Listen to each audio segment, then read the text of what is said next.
नागपूर जिल्ह्यात आणि शहरात गेल्या 2 दिवसात 4 हत्याकांड उघडकीस आले आहेत। त्यापैकी 2 हत्याकांड शहरात तर 2 हत्याकांड ग्रामीण भागात घडले आहे। रविवारी पहाटेच्या सुमारास अंबाझरी पोलीस ठाण्याच्या हद्दीत पांढरा बोडी भागात गँगवॉर भडकले। यामध्ये कुख्यात प्रशांत इंगोले राहणार पांढरा बोडी याने मित्र दीपक गोविंद बसवंत वय 34 वर्ष राहणार पांढरा बोडी याचा चाकूने भोसकून खून केला। मद्याच्या अंमलाखाली झालेल्या वादातून गुंडाने साथीदारासोबत मिळून मित्रावरच धारदार शस्त्रांनी हल्ला केला। भरचौकात शस्त्रांनी सपासप वार करून त्याची निर्घृण हत्या केली। ही थरारक घटना अंबाझरी पोलीस ठाण्याअंतर्गत पांढरा बोडी परिसरात रविवारी सकाळी घडली। दिवसढवळ्या घडलेल्या या घटनेने परिसरात दहशत पसरली। मिळालेल्या माहितीनुसार मृतक आणि आरोपी पांढरा बोडी परिसरातच राहतात। मृतक दीपक हा पूर्वी गुन्हेगारी सक्रिय होता, मात्र गत 5-6 वर्षापासून तो गुन्हेगारीपासून दूर होता। हार हुलाची दुकान चालवून तो कुटुंबाचा उदरनिर्वाह चालवित होता। एकाच परिसरात राहत असल्याने सर्वांची एकमेकांसोबत मैत्री होती। शनिवारी रात्री दीपकने प्रशांत आणि राहुल सोबत बसून मद्यप्राशन केले। दारूच्या नशेत राहुल मोठमोठ्या बाता करीत होता, यामुळे दोघांमध्ये वाद झाला। वाद शिगेला पोहोचला आणि रागात दीपकने राहुलच्या कानशिलात 2-3 लगावल्या।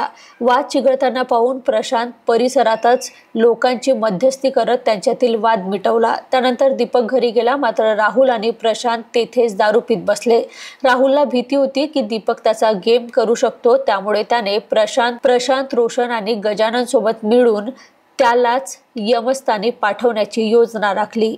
त्यामुळे त्याने प्रशांत रोशन आणि गजानन सोबत मिळून त्याच्यावरच चाकूने हल्ला करून ठार केले।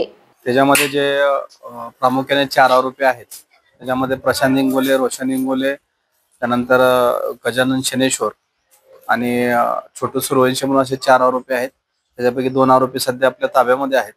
त्यांनी त्या ठिकाणी जे काही अवैध दारू विक्री चालू होती त्या ठिकाणी पोलिसांनी कारवाई केली होती होळीच्या आदल्या दिवशी। तर त्याची माहिती का दिली किंवा त्याची माहिती यांनी दिली अशी शंका त्यांना असल्यामुळे त्यांच्यात ते वाद झाला होता। रात्री वाद झाला होता, त्या संबंधी पोलीस स्टेशनला काही कंप्लेंट आलेली नव्हती।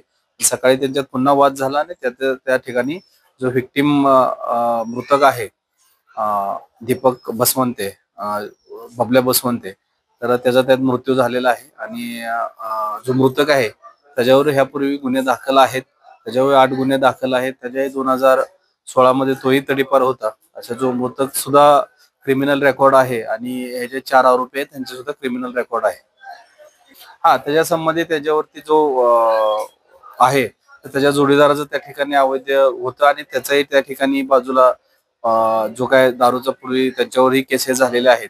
आणि आपण होळीच्या पूर्वी सुद्धा त्या ठिकाणी चेकिंग मध्ये आपल्याला त्या ठिकाणी दारू मिळालेली होती आणि त्याच्यावर कारवाई केलेली।